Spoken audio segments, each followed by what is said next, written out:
Hello students, कैसे हैं आप लोग। आई होप कि आप लोगों की पढ़ाई बहुत अच्छी चल रही होगी।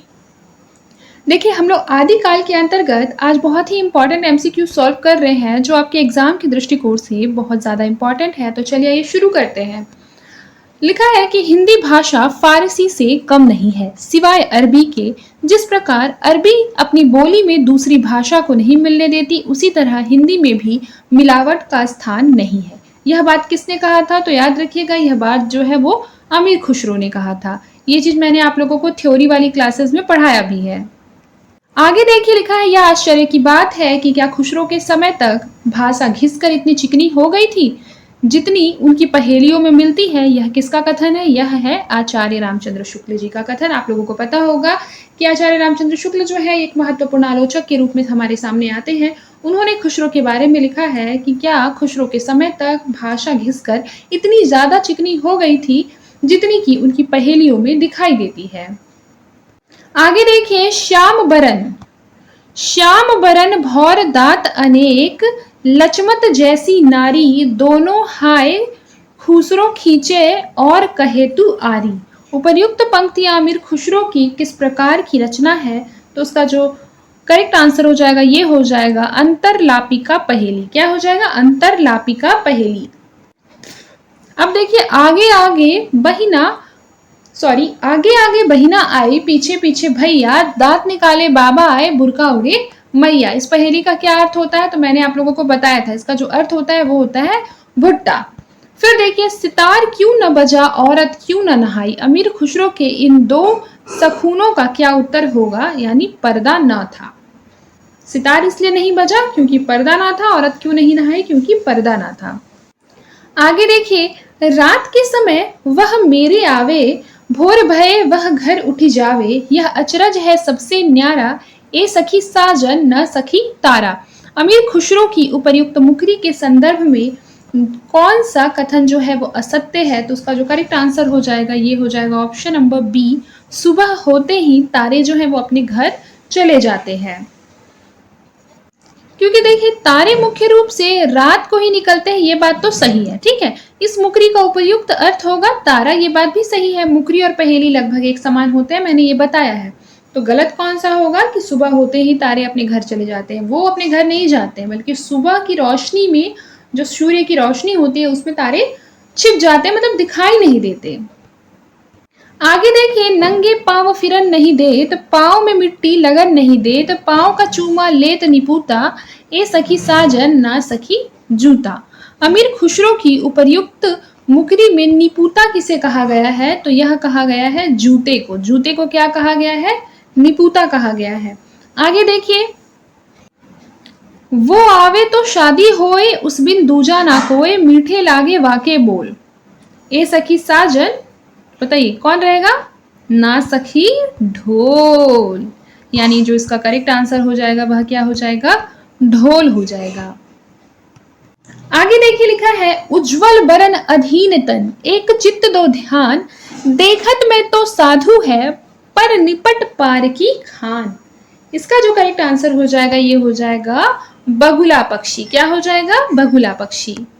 आगे देखिए, गोल मटोल और छोटा मोटा, हरदम वह तो जमी पर लूटा, खुसरो कहे नहीं है झूठा, जो न बूझे अकील का खोटा। अमीर खुसरो की इस पहेली का उत्तर क्या होगा? तो इस पहेली का उत्तर होगा लोटा। क्या होगा इस पहेली का उत्तर? लोटा। अब देखिए, एक गुनी ने यह गुण कीना, हरियल पिंजरे में दे दीना, देखा जादूगर का हाल, डाले हरा निकाले लाल। अमीर खुसरो की इस पहेली का क्या उत्तर है? पान। पान को हरा हरा मुंह में डालते हैं और फिर लाल लाल थूक देते हैं। आगे देखिए, खुसरो की समकालीन मुख्यतः काव्य जगत की भाषाएं कौन कौन सी थी? तो ब्रज भाषा, राजस्थानी बोलियां और अवधी। यानी कि ऑप्शन नंबर सी इसका करेक्ट आंसर होगा। खुसरो की जो समकालीन मुख्यतः काव्य जगत की भाषाएं थी उसमें खड़ी बोली नहीं थी, क्योंकि खड़ी बोली जो है वो खुसरो के पश्चात आई है। खुसरो बेसिकली माने जाते हैं कि वो खड़ी बोली के प्रवर्तक है। आगे देखिए, खुसरो की हिंदी खड़ी बोली की क्या विशेषताएं हैं? तो पहला हो जाएगा, खुसरो की हिंदी आधुनिक खड़ी बोली से पर्याप्त साम्य रखती है। फिर है खुसरो की हिंदी में पर्याप्त आर्य भाषा की लगभग सभी ध्वनियों का प्रयोग मिलता है, कारक मुक्त शब्दों का प्रयोग नहीं मिलता है।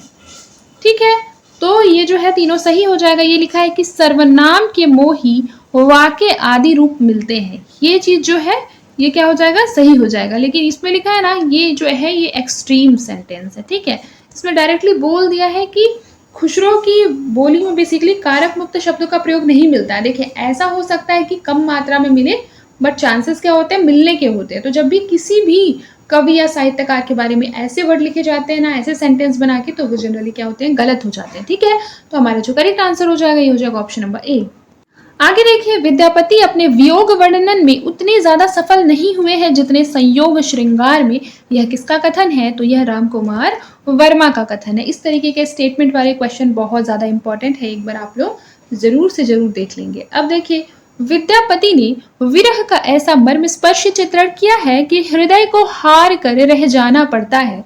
यह जो कथन है वो किसका है, तो यह डॉक्टर आनंद प्रकाश दीक्षित का कथन है।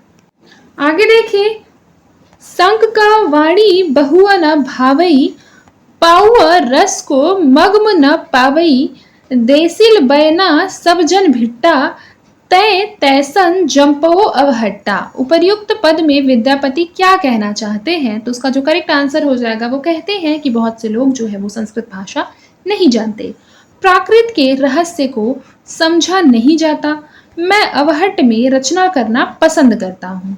तो ये तीनों क्या हो जाएगा, सही हो जाएगा। लिखा है देशी भाषा सभी को अच्छी नहीं लगती, एक्सट्रीम सेंटेंस है, ये गलत हो जाएगा। तो करेक्ट आंसर हो जाएगा ऑप्शन नंबर ए। अगला क्वेश्चन देखिए, विद्यापति की काव्यगत विशेषताएं कौन कौन सी है, तो विद्यापति ने नायिका के वयः संधि सौंदर्य का अद्भुत वर्णन किया है। विद्यापति की पदावली में अर्थालंकारों की अपेक्षा शब्दालंकारों का प्रयोग जो है वो कम किया गया है, यानी इन्होंने क्या किया है, विद्यापति ने अर्थालंकारों पर अधिक जोर दिया है। फिर उसके बाद विद्यापति ने पदावली में मुख्यतया वर्णित छंदों का प्रयोग किया है। तो जहां पर ये मेनली आ जाता है, ये बेसिकली क्या हो जाता है, आपके सेंटेंस को गलत बना देता है। फिर उसके बाद देखिए, विद्यापति की पदावली में केवल भी क्या हो जाता है, एक्सट्रीम होने की वजह से गलत बना देता है। ठीक है, ये दोनों हमारा हट जाता है, करेक्ट आंसर आ जाता है option number A, sorry B, 1 और 2। अब आगे देखिए, अंग ही अंग अनंग मुरछायत, हेरे पड़े अधीर, मनमथ कोटि मथन करू जे जन, से हेरी नहीं मधिगीर। विद्यापति यहाँ क्या कहना चाहते हैं, विद्यापति कहना चाहते हैं कि राधा के सुंदर अंगों को देखकर कामदेव भी क्या हो रहे हैं, अधीर हो रहे हैं। राधा के सौंदर्य के सामने अप्सराएं भी फीकी पड़ रही है, ऐसा यहाँ नहीं कहा गया है।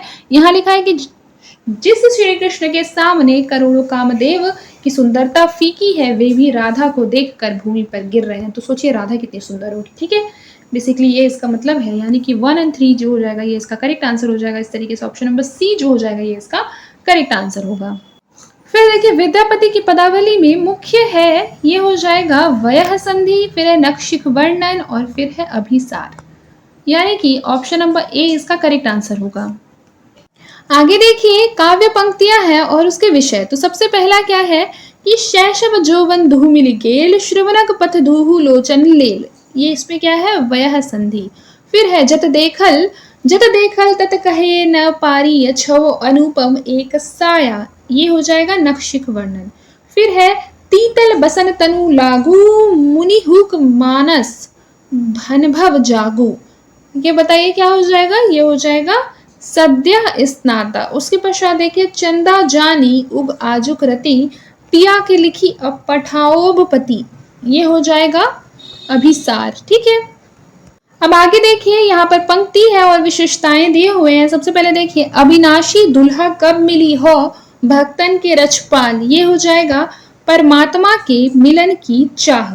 उसके बाद है अखियां तो छाई परी, पंथ निहारी निहारी, जिभड़िया छाला पड़िया, नाम पुकारी पुकारी, ये क्या हो जाएगा, विरह का मानवीकरण किया गया है। फिर देखिए, दुल्हिनी तेही पिया के घर जाना, काहे रोवे काहे गावे, कहो करत बहाना, ये हो जाएगा प्रतीकात्मक काव्यगत शैली। फिर है अब ते ही जान न देहूं राम प्यारे, जीव भवे त्यों हुई हमारे, ये हो जाएगा मिलन के आनंद की चर्चा।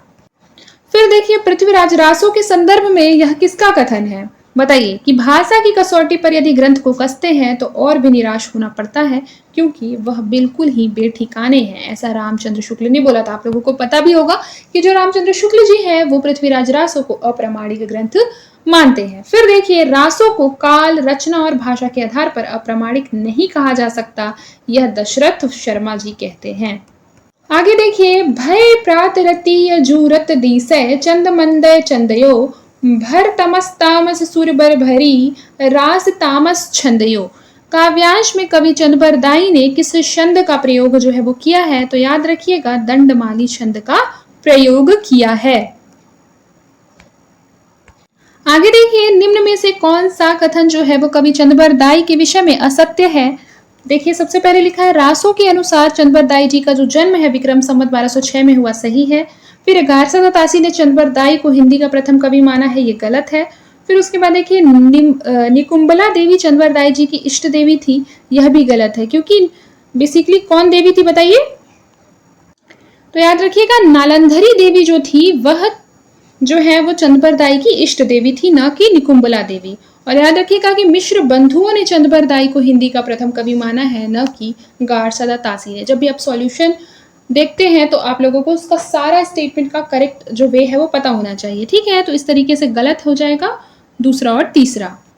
आगे देखिए लिखा है तब कहे जैत पवार सुनहु पृथ्वीराज राजमत जुद्ध साही गोरी नरेंद्र लाहौर कोटगत। उपर्युक्त पंक्तियों में जैत प्रमाण ने अपना क्या मत रखा है कि जो पृथ्वीराज चौहान है उनको लाहौर दुर्ग में चला जाना चाहिए। पृथ्वीराज को लाहौर जाकर शाह गोरी से युद्ध करना चाहिए, यानी एक एंड बेसिकली 1 और 3 क्या हो जाएगा? इसका करेक्ट आंसर हो जाएगा। आगे देखिए पृथ्वीराज रासो के अनुसार कवि चंदबरदाई के साहित्यिक परिचय से संबंधित कौन सा जो स्टेटमेंट है वो सही है? तो याद रखिएगा कौन सा स्टेटमेंट सही है बताइए। देखिए रासो ग्रंथ में कवि ने प्रकृति के मात्र आलंबन व उद्दीपन रूपों का वर्णन किया है, ये सही है। पृथ्वीराज रासो मुख्यतः वीर गाथात्मक काव्य है, ये सही है। फिर उसके बाद है रासो के रेवा तट में कवि चंदबरदाई ने अपने ज्योतिष विद्या में पारंगत होने का परिचय दिया है, यानी ऑप्शन नंबर सी जो हो जाएगा ये इसका बिल्कुल करेक्ट आंसर हो जाएगा। अब देखिए रेवा तट जो है उस सर्ग के कौन कौन से पात्र हैं? तो वह है चंद पुंडीर और जैत प्रमार, ठीक है, ऑप्शन नंबर बी। उसके बाद देखिए लिखा है रेवा तट जो मन करो वह अपुब गज झुंड। यह बात पृथ्वीराज को किसने कही? यह बात जो है वो चामुंड राय के द्वारा कहा गया था। और आप लोगों को पता होना चाहिए रेवा तट सर्ग में यह बताया गया है कि जो चामुंड राय है वह पृथ्वीराज चौहान का सेनापति था। अब देखिए बिंद ललाट प्रसिद्ध करियो शंकर गजराजम औरापति धरी नाम दियो चढ़ने सुरराजम। उपर्युक्त पंक्तियों का प्रसंग क्या है? तो याद रखिए ऑप्शन नंबर ए। यहाँ चामुंड राय ने पृथ्वीराज को हाथियों की उत्पत्ति के विषय में बताया है। संभरी नरेंद्र कवि चंद कही सूर गइंद इम भूवि रही। पंक्ति में सूर गइंद कौन है?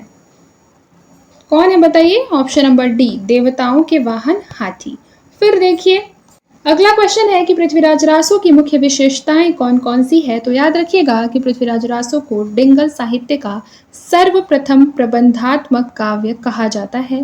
फिर है आचार्य रामचंद्र शुक्ल के अनुसार रासो की भाषा बेठिकाने है और उसमें व्याकरण आदि की कोई व्यवस्था नहीं की गई है।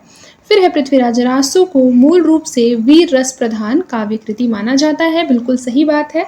फिर लिखा है रासो में छंद संगठन काव्योचित नहीं है, तो ये बात तो बहुत एक्सट्रीम हो गया। मैंने पहले बताया है कि छंदों का अजायब घर जो है वो पृथ्वीराज रासो को ही कहा जाता है, ठीक है। तो ये तो पूरी तरह से गलत हो गया। तो आप लोग 4 को एलिमिनेट कर देते तो करेक्ट आंसर तक इजीली पहुंच जाते। ऑप्शन नंबर डी जो है आपका करेक्ट आंसर है। फिर आगे देखिए लिखा है निम्न में से कौन सा कथन रेवा तट के संदर्भ में सत्य है? तो याद रखिएगा यहाँ पर लिखा हुआ है कि रेवा तट सर्ग का अधिक अंश युद्ध का वर्णन करता है, बिल्कुल सही बात है। रेवा तट सर्ग में पृथ्वीराज रेवा तट पर चामुंड राय के आग्रह पर हाथियों का शिकार करने आते हैं, यानी कि ऑप्शन नंबर ए इसका करेक्ट आंसर हो जाएगा। आगे देखिए, अनि दो घन घोर ज्यों धाई मिले कर घाट, पंक्ति में कर घाट के द्वारा कवि क्या कहना चाहता है? कवि कहना चाहता है कि दोनों ओर की सेना युद्ध के क्षेत्र में आमने सामने आई थी। वे दोनों सेनाएं कर्तव्य के घाट पर काले बादलों के सामान आकर मिल रही थी। यानी ऑप्शन नंबर डी इसका करेक्ट आंसर हो जाएगा। फिर देखिए लिखा है, एक ताप पहुपंग को अरु रवनीक जूथानम। पंक्ति में पहुपंग कौन है? तो यह है जयचंद। उसके बाद है निम्नलिखित में से कालक्रमानुसार सजाना है ग्रंथों को। तो सबसे पहले पृथ्वीराज रासो, फिर पृथ्वीराज विजय, फिर आईने अकबरी, उसके बाद संक्षिप्त पृथ्वीराज रासो। याद रखिएगा, संक्षिप्त पृथ्वीराज रासो लास्ट में लिखा गया है, जाहिर सी बात है जब पृथ्वीराज रासो लिखा जाएगा तो उसके बाद उसको संक्षिप्त रूप देंगे। आगे देखिए, रेवा तट के अनुसार निम्नलिखित घटनाओं पात्रों का काल क्रमानुसार क्रम देखिए। दीर्घतपा ऋषि, रोमपाद द्वारा हाथियों को पकड़ना, पालका ऋषि द्वारा हाथियों की चिकित्सा, चंदपुंडीर के दूध का आना। आगे देखिए, रेवा तट के अनुसार निम्नलिखित पात्रों या घटनाओं का काल क्रमानुसार सही अनुक्रम है। देखिए, गोरी का चिनाब नदी पार करना, सोलंकी माधव राय का मरना, पतंग जय सिंह सारंग देव। याद रखिएगा, इस तरीके का जो क्वेश्चन है वो काफी ज्यादा एग्जाम में पूछा जाता है। ठीक है, बहुत ज्यादा आजकल तो काफी ज्यादा आने लगा है, तो एक बार देख लेंगे। ठीक है, कि सबसे पहले गोरी का चिनाब नदी पार करना, फिर सोलंकी माधव राय का मरना, फिर पतंग जैसी आता है, उसके बाद सारंगदेव। आज के लिए बस इतना ही, मिलते हैं नेक्स्ट क्लास में। तब तक के लिए अपना ख्याल रखें और मन लगाकर पढ़ाई करते रहें।